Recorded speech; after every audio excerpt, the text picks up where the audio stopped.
തൃശൂരിൽ ദളിത് യുവാവ് ആത്മഹത്യ ചെയ്ത സംഭവത്തിൽ ക്രൈംബ്രാഞ്ചിന് തിരിച്ചടി. വിനായകന്റെ മരണത്തിൽ ആത്മഹത്യ പ്രേരണക്കുറ്റം ചുമത്തണമെന്ന് തൃശൂർ SC കോടതി ആവശ്യപ്പെട്ടു.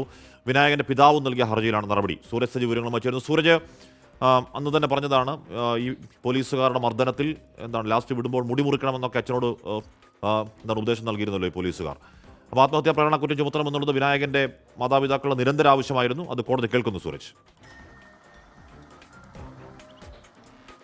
ഹാഷ്മി, തീർച്ചയായും ഈ വിനായകന്റെ മരണത്തിന് ശേഷം കുടുംബം ഉന്നയിച്ച കുറേ ആരോപണങ്ങളുണ്ട്, കുറേ ആവശ്യങ്ങളും ഉണ്ടായിരുന്നു. അതിൽ ഏറ്റവും പ്രധാനപ്പെട്ടത് ഈ മരണവുമായി ബന്ധപ്പെട്ടുകൊണ്ട് ആത്മഹത്യാ പ്രേരണ കുറ്റം ചുമത്തണമെന്നുള്ളതായിരുന്നു. അതിൽ ഈ മരണത്തിലേക്ക് നയിച്ചതിൽ പോലീസിന്റെ മർദ്ദനം അടക്കമുണ്ട് എന്നുള്ളതായിരുന്നു കുടുംബത്തിന്റെ ആരോപണം. പക്ഷേ അന്വേഷണ സംഘമാകട്ടെ ഇതിൽ ആത്മഹത്യാ പ്രേരണ കുറ്റം അടക്കം ചുമത്തിയിരുന്നില്ല. ഇതോടുകൂടിയാണ് കുടുംബം ഈ കോടതിയെ സമീപിച്ചുകൊണ്ടുള്ള നിയമപോരാട്ടത്തിലേക്ക് കടന്നത്. അതിൽ വർഷങ്ങൾക്കൊടുവിലാണ് ഇപ്പോൾ SC കോടതിയുടെ ഉത്തരവ് പുറത്തു വരുന്നത്.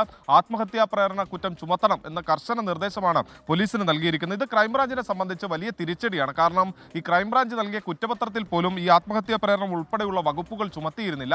ഇത് ചൂണ്ടിക്കാട്ടിയായിരുന്നു കുടുംബം ഈ കോടതിയെ സമീപിച്ചത്. എന്തായാലും കുടുംബത്തിന് ആശ്വാസകരമായ ഒരു ഇടപെടൽ കോടതിയുടെ ഭാഗത്തുനിന്ന് ഉണ്ടായിട്ടുണ്ട്. കോടതിയിലെ നടപടിയെ കുടുംബം സ്വാഗതം ചെയ്യുകയും ചെയ്യുന്നുണ്ട്. കാശ്മീർ.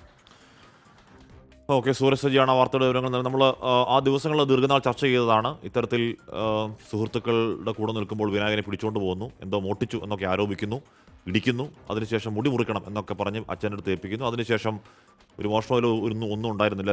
എല്ലാം കെട്ടിച്ചമച്ചത് മാത്രമാണ്. അതിൻ്റെ മനോവിഷമത്തിൽ വിനായകൻ ആത്മഹത്യ ചെയ്യുന്നു. ആത്മഹത്യാ പ്രേരണ കുറ്റം ചുമത്തിയിരുന്നില്ല. ഇവരെ ഒഴിവാക്കലായിരുന്നു ഈ കുറ്റപത്രത്തിലൊക്കെ.